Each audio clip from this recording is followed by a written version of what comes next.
uniqueness of the week break and then coming back and kind of resetting, how do you think maybe that in a way helps guys from a mental side of the disappointment wearing off from the tournament, or just kind of the big picture? Yeah, it definitely did, because I mean, we came back from that tournament.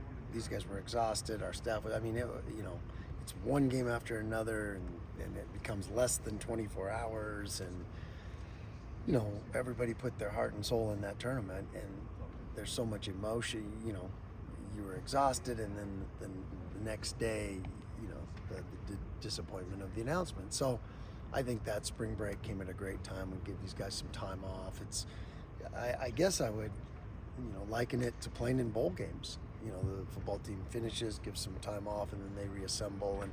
And when we reassembled, great spirits, great energy. We're having a lot of fun being out here.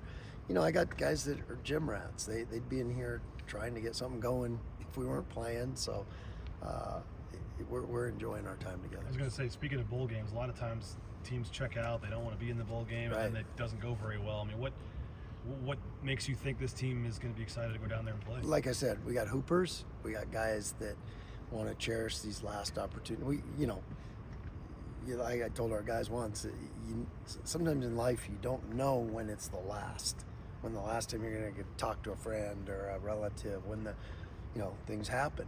We know that this is going to be the last week we ever get to be together as a group, and it's a special group. So we're going to enjoy the heck out of it and make the most of it, and then we'll let the chips fall. But like I said, I got hoopers that want to be in here. I mean, we had a great practice the other day. It was so much fun, and they were competing their tails off. And I just wish the down in the future they would do something like, okay, let's let red shirts play. Now, who knows what will happen with red shirts and this and that, but I would love to have Ethan and Dom and Moses be able to play and get some experience in games before next year. Something like that would be a great adjustment for NCAA rules, and if we could react to that for a tournament like this, that'd be great. But we're hooping, and we're getting after it and working hard and in a fun way, and excited to go down there. Do you have to worry about the fine line between developing and growing your team and winning this tournament at the same time?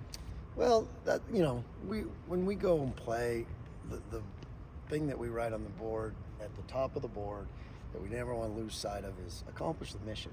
We like to win, and we want to compete, and this mission has something special at the end too. So we want to get the job done, and we want to compete, but it's focus on the process, and we're always about getting better and developing and doing all that. But with 4 games in 8 days, it's going to take every guy on our roster, and so. Do you take down 4 or 8 pairs of underwear? We got laundry. We got laundry. So you take down your lucky one and you do the laundry, though. That's yeah, exactly. Being a new tournament, I'm sure not a lot of people know what to expect, but how exciting is this opportunity to get to play with a great field and play for some money for these players? It's awesome because it is the first one, and I know who's running it. And I know that he's going to do a first-class job, and everything so far has just been first class, and they're going to make it a big deal. It's coming. This is the one that's going to survive and be here for a long time, and be a pretty important tournament. I don't know if they expanded into preseason or during the season things too, but they're on the right path with the way they're handling things. So you think this is something that can supplant the NIT as the premier tournament for teams that don't make the NCAA? Well, there's a reason why we went here and not there. I mean, I'm not trying to kill that, but this one, I looked at it and I'm like, okay, why wouldn't you go to this? This seems like a lot better situation. And I let our guys, had our seniors discuss it, because I wasn't going to jump into something I wanted to do. They had to want to do it, and they all did. And they were like, yeah, let's do it.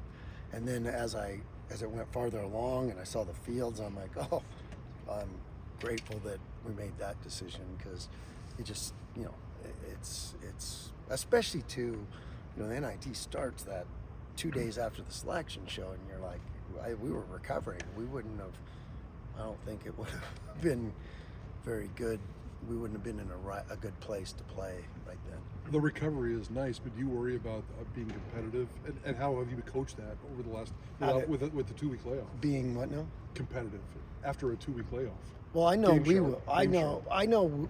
Yeah, there might be a little of that because I've never done this before.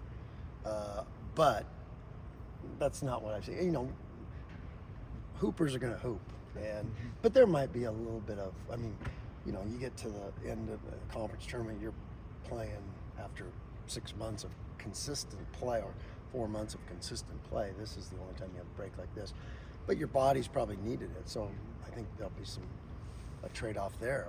We'll be a little fresher. How has the opening of the transfer portal during all this affect just the impact of that with the timing, whether it be for guys leaving or also you're looking to add guys too, and it's just a weird time going on? It is. It's I think the transfer portal, the title of the chapter will be the cacophony of chaos. I mean, it's just there's just so much going on and all this noise and all these things you have to sort through and all the chaos of the portal and that you're trying to deal with and make sure your team's getting taken care of for next year and then finding the right guys to go with these guys because you know we have 3 great seniors that we got to replace and we got some great freshmen coming in. We got but the most important guys are the guys coming back always, you know, and we're doing a great job with those guys and they're excited to come back so far and so all that stuff is going on at once and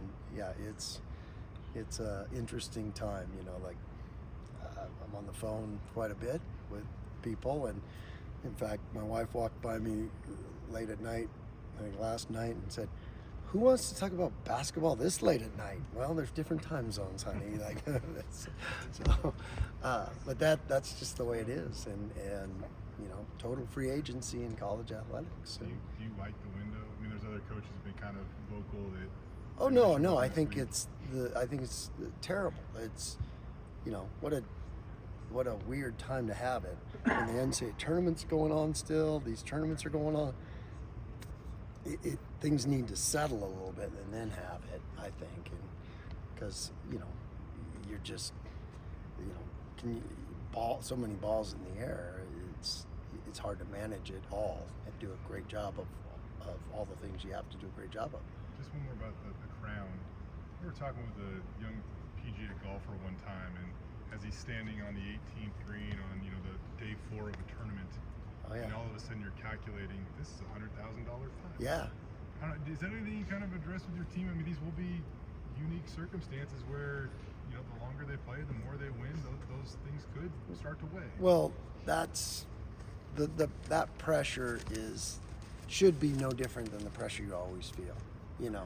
But you're right. That's what I've always said that about golf. How people, these amateur golfers that are playing out at the country club think, oh, I could go do that. Really? You could stand with tons of people around you and your livelihood is on this putt.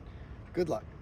Good luck. There is a added, professionals are professionals for a reason, and golfers are the best in the world at that. And so, basketball players are too, because we've had to stand at free throw lines with the whole, crowd looking at you and the whole season on the line at the free throw line and step up and make them. So they've been doing that all their life, and it's just, trust in what you do and keep that going and keep that out of your head. That's the key to it. But it's easier said than done. That's why so very few can do it. How do you feel then just about NIL so far? It's just been, people, companies giving players money just for, grinding or whatever. This is the first time, at least I know, it's actually competitive on the court, prize money. Yeah. How do you feel about Scat Jump and that being part of college athletics? Well, yeah, we're not college athletics anymore. Or amateur athletics. We're pro. They're pros. And, but there's still a transition of, in this area, they're not pros, and they're pros, and we have to transition to that in everything. And this is another example of that. And it's, and I think it's going to have a big effect on what happens in the future of postseason tournaments because they're pros, and pros don't play for free. You spread your NIL Basketball. money to everybody on the roster. Did you have to sit down and do a formula? Okay, if we win $50,000, here's the formula. We're still working that 100,000, through. 300. Yeah, But we're you have gonna, to deal we're with gonna, that. we're gonna figure something out. But you know, I let these guys have a say in that Okay. and be involved in it because it's, you know, again, they have ownership in it, and you know, they chose to play in it, and you know, so they'll have a big say in how we do it, and we'll figure that out. We'll probably list like, okay, here are the 4 options. We'll let them vote. Yeah, and then let them vote, like, or you know, kind of come up with some, or maybe if some good ideas come from them, they might come up with something that they like, and so we'll get it figured out. And I'm sure, you know, the way our team is, they'll come up with a great formula. What about GW? What do you know about them? It's, you know, because we've been through all this other stuff and very limited right now still, but we're going to build up to, you know, we start to get 2 days out of a game is when we really start to focus on the other team a lot. And I know they're a great team. They've had some great wins this year. They've been really consistent. They're really athletic. All those kind of generalities. But we'll dig deep into them and do our usual scouting. But that starts, you know, Saturday, Sunday more. And today is about getting, you know, the next few days are about getting us up to speed, getting our conditioning back, getting our timing back, and our competitive, you know, that kind of thing. And because you don't want to, you never over-scout. Over-scouting just freezes the brain and locks things up. We want to go down and let it rip. And, you know, they don't know, they're not going to know as much about us. Like, you get in these league games, and it's just every team, every coach knows everything about each other. And so it's always kind of refreshing to get in the postseason maybe where teams don't know quite as much as your opponents usually do. All right, thanks.